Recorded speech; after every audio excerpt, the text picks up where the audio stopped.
The vintage Star Wars action figures have a rich history. So in this video, here are 50 facts that I think beginners all the way up to Master Jedi collectors can appreciate. Let's go.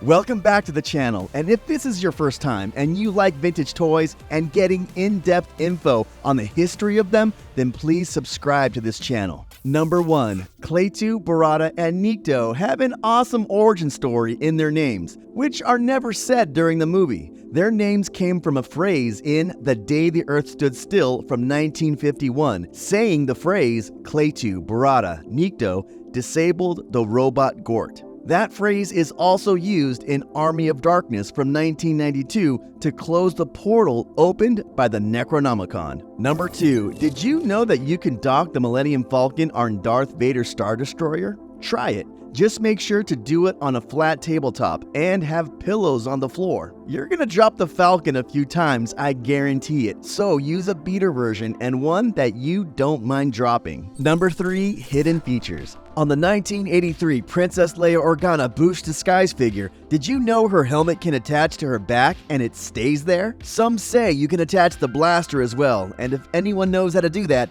tag me on Instagram and show me how. Number 4. If you collected vintage Star Wars toys back in the early 80s, then you know of the sweet-smelling TIE Fighter action figure. Why did it smell so good and sweet? Well, one theory says that it was made in the same Kenner factory as the Strawberry Shortcake toys. Another theory says that this figure was a test figure to embedding pleasant scents inside action figures. Which one do you think is true? Number 5. Why were certain action figures blacked out on Return of the Jedi cardbacks? Before the movie came out in 1983, Lucasfilm did not want the audience to know who the Ewoks were, so on the first run of the action figures, Logray and Chief Chirpa were blacked out. This is called the 65A cardback. This was eventually fixed on the 65B cardback released later that fall, right before the holiday season of 1983. Number 6. This 60 grade General Madine figure sold for over $40,000. Why? Well, this tri-logo version of Madine was only made in France, and also it used a very rare bubble called the double stem bubble, again, only made in France. Number 7. There are 2 versions of the original Han Solo action figure released in 1978, but which one came first? The small head came first in the spring of 1978, but because the marketing department thought that the head was too small, the big head version was released later that fall for the Christmas season of 1978. Number 8. The 1978 Jawa action figure first came with the vinyl cape in the summer, but since that small toy was the same price as the bigger action figures, the marketing department over at Kenner thought parents wouldn't find the value in that toy, so they added the cloth cape to make it seem more appealing as a value. So it was changed and released later that fall for the Christmas season of 1978. Number 9. There were 62 coins made for the Power of the Force line of toys in 1985, but there was also a 63rd coin called the Force coin. There are only about 10 of these coins that are thought to be in existence, and they were gonna be made as a special mail-in offer, which would have come in a coin collector's album that looks like this. And this video shows the only known example to exist today. The owner found this album after their grandmother passed away and they were cleaning out the house. They almost threw this away, but they reached out to me and asked me if this was worth anything. After I fainted, I told them yes, it was valuable and they should seek a certified appraiser. So look for this item to hit the collectible market soon. How much do you think it's gonna go for? I'm predicting it's gonna hit at least $50,000. Only Kenner executives have said to have received prototypes of this as a gift. Number 10. The last 17 action figures. Is it the last 17? Well, really, it's the last 15. Lumat and Paplu were actually released in 1984 in Wave 3 of Return of the Jedi on the 79 cardbacks. Number 11. In 1985, there were 12 action figures made for the Droids line of toys from the cartoon series made by the Nelvana company. There was a 13th figure released though, Blix. However, that figure was only released in Brazil by the Glasslight Company, and it's worth a small fortune carded or loose. Number 12. Yakface was released in the Power of the Force line of toys in 1985 and came with the collector's coin and staff. This version was only released in Canada and in the UK was only released on the Tri-Logo cards, but without a staff. It never got a US release, which is why this figure, either carded or loose, is worth so much today. Number 13. Collectors always pair either a blue-black or solid black Imperial blaster for the 1985 Luke Skywalker in Stormtrooper disguise. Although examples of that figure, mint on card, have never been found paired with a blue-black Imperial blaster. Number 14. The 1982 Atat Commander action figure from The Empire Strikes Back was called General Veers on the Canadian shrink-wrapped versions of this action figure. Number 15. Did Kenner get Forams and Zucks' names wrong? In the fourth draft of The Empire Strikes Back, there was a bounty hunter referred to as Tuckus, which made its way into the movie novelization released in 1980. Forlam was never mentioned in the script or novel, so Kenner came up with the name. The first mix-up came in 1989 with the West End Games role-playing game. They reversed the name, and it became canon. And in the Power of the Force toy line by Hasbro, those names were solidified. Number 16. What's the red bar R5-D4 variant? On a common R5-D4 action figure, the sticker should look like this: a black rectangle with solid white on the inside. But on a red bar variant, this white area is filled in solid red. These were only done at the Cater factory in Hong Kong and was an error from leftover R2-D2 sheets that were processed still having the solid blue separating layer when printing. This red bar error is highly sought after by collectors, so if you find one, it's worth a small fortune. Number 17. The rocket-firing Boba Fett was never released to the public, and only a handful of prototypes remain. But the Mexican version of the Boba Fett, made by the Lily Letty factory, has a version where the rocket is still removable. On card or loose, this action figure goes for high dollars, so if you ever find one, you hit the small jackpot. Number 18. The vinyl Cap Jawas that were made in 1978 are worth a pretty penny today. But another version of the Jawa, made in Mexico by the Lily Letty factory, is also worth a lot. It's the cloth cape version that has a removable hood. Number 19. Jabba the Hutt's action figure that came with Jabba the Hutt's action playset, sold in the US, had a hard plastic head. But if you bought this same playset in Mexico, made by the Lily Letty factory, it had a squishy head. Number 20. Lando Calrissian's 1980 action figure can come with a smile painted or no smile added. But what came first, and which one is more rare? The no smile version came first on the 31 backs for the Empire Strikes Back figures. The first appearance of the Lando with a smile was on the 41 backs for the Empire Strikes Back figures. And that version remained for the duration of that action figure. So even though today you can get them for around the same price, the no smile is technically the more rare one. Number 21. The US version of the X-Wing fighter came with a laser cannon that lit up and made a buzzing sound. The Palatoy version removed the red bulb and the battery module for the buzzing sound in order to keep costs down in the UK and European toy markets. Number 22. In 1978, Sears was the only store to sell the Cantina Adventure set. This first set came with a blue snaggletooth, which was actually in error. So in 1979, Sears replaced that action figure with the corrected red snaggletooth. Number 23. Is it Sand People or Tusken Raider? Well, that just depends on when you bought the action figure.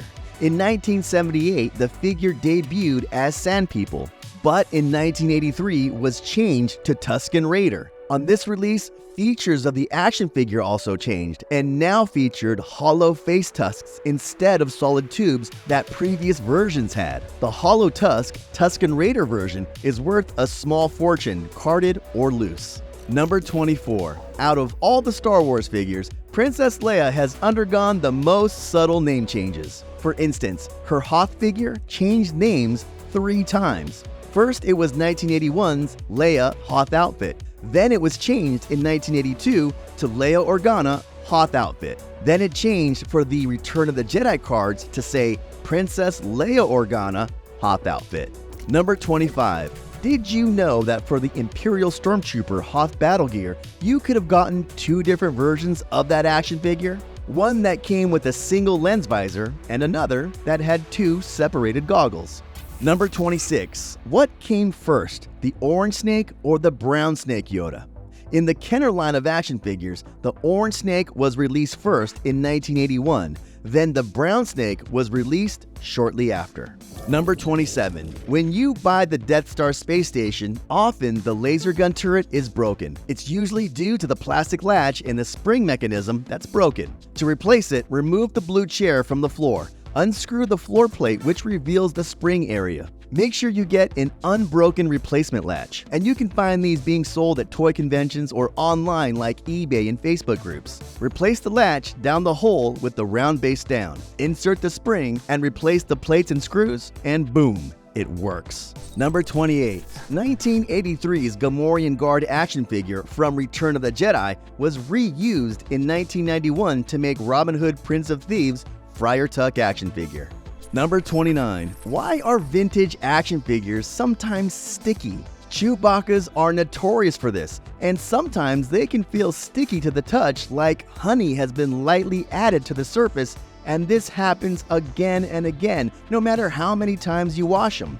This stickiness just means that the plastic is degrading at a molecular level. And yeah, in thousands of years, all of the plastics in our toys will eventually return to dust, basically. Some just faster than others. Number 30. The 1978 Takara Japan version of C-3PO's Star Wars action figure has a different sculpt and a little more rounded of a face than the other versions released of this golden droid.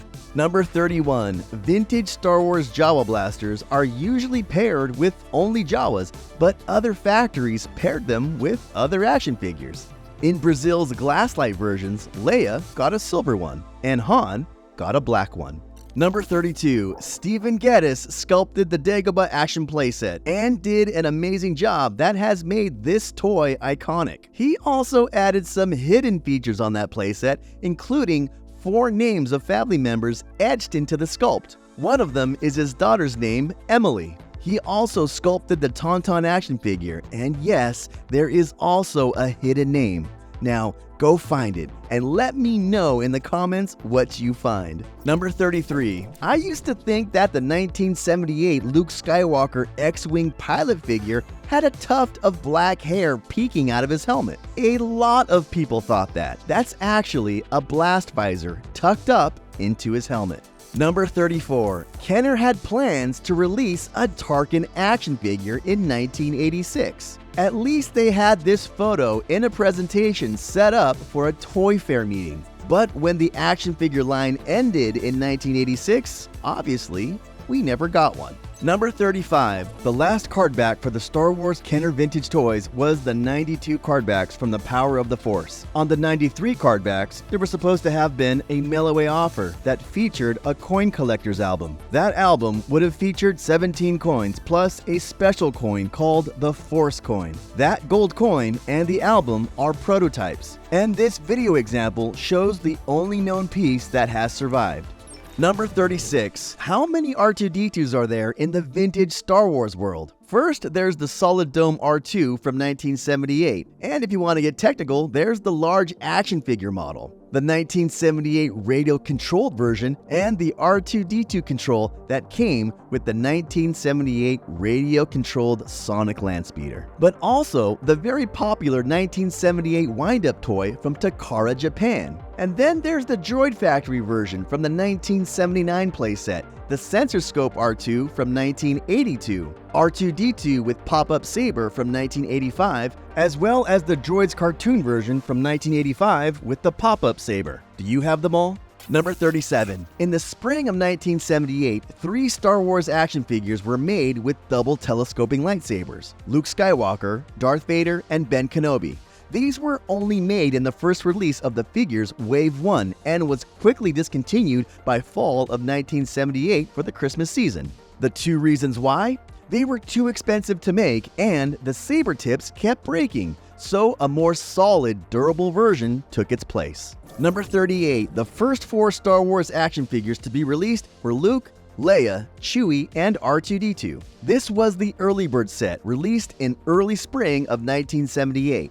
Those were the first official mail-away figures. The next mail-away figure was Boba Fett in 1979, and the last, Anakin Skywalker in 1984.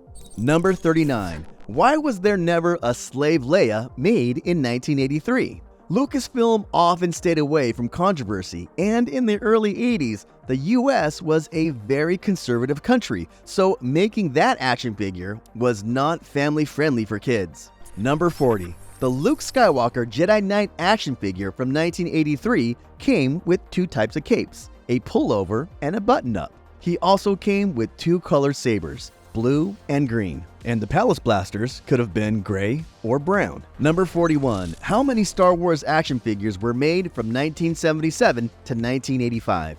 By the end of 1978 alone, Kenner had sold 42 million action figures, and by the time the Power of the Force line ended in 1985, it's estimated that 250 million action figures had been sold. So, with figures that might have been still in warehouses and never sold or shipped, that figure can be slightly higher. Number 42. What's the most rare Star Wars action figure? Well, technically, the prototypes that were used by Jim Swearingen, those would be the most rare. The next most rare would be the rocket-firing Boba Fett, and both of those were never released to the public for sale. The most rare figure is Blix, and that was only released in Brazil. Then the General Maydean Tri-Logo figure, that was only released in France. After that, it's the Yakface, which was only released in Canada and the UK. Number 43. There are only a few Star Wars vintage playsets that could have only been bought at Sears as exclusives. These are the Cantina Adventure set, the Cloud City playset, and the Rebel Command Center Adventure set. Number 44. There are only 8 action figures that never came with loose accessories: R5-D4, Death Star Droid, Power Droid, FX7, 88, Anakin Skywalker, EV-99, and the Imperial Dignitary. If you said C-3PO, he eventually came with the vinyl backpack in 1982, and the keyword I used was never. Figures that never came with loose accessories. So that means R2-D2 as well, that came with the pop-up lightsaber in 1985. And if you want to get technical, the Wampa, Rancor, Dianoga Trash Monster, and Probot also never came with accessories. Number 45. The 1978 Kenner Luke Skywalker action figure was used as the head for the 1979 Butch and Sundance action figures, also made by Kenner. Number 46. The 1978 Star Wars Power Droid has 2 variations, the so-called common version and then the short V version, which just has this area in the body mold slightly shorter than the common version. Number 47. Here are some vintage Star Wars exclusive figures that only came with playsets: Jabba the Hutt, Salacious Crumb, the Probot, the Dianoga Trash Monster, and the Blue Snaggletooth. And if you want to include Carbonite Han from Slave 1, do it. Number 48. Here's a list of boxed Star Wars vintage action figures from the 3.75-inch line. Sice Noodles and the Max Rebo Band was the only exclusive multi-pack of boxed figures. But there was also the Rancor Monster, the 2 Tauntaun figures, one solid belly and the open belly one, the Dewback, and the Wampa. And if you want to include Jabba the Hutt and Salacious Crumb in that, sure, they also came in a box, but technically, that's a full playset. Number 49. 2 Star Wars spin-off lines of action figures based on cartoons are the Ewoks and the Droids line. Both cartoons and figures were released in 1985. Number 50. There are 12 large-size Star Wars action figures made by Kenner. That line was only released in 1978 and shut down in 1980 due to poor sales because it directly competed with Action Man and G.I. Joe. Both of those toy lines had more accessories and were a better value for parents to buy. Those were 50 facts about the vintage Star Wars action figures. Did you know them all? And if not, which ones were new to you? And for my next list, if you want to leave some cool info down in the comments, and if I fact check it and it's right, I'll include it in the next video and give you a credit and a shout out. If you want to see more content like this about vintage toys, click the videos on your screen now. And as always, my friends, thank you, and I will see you next time.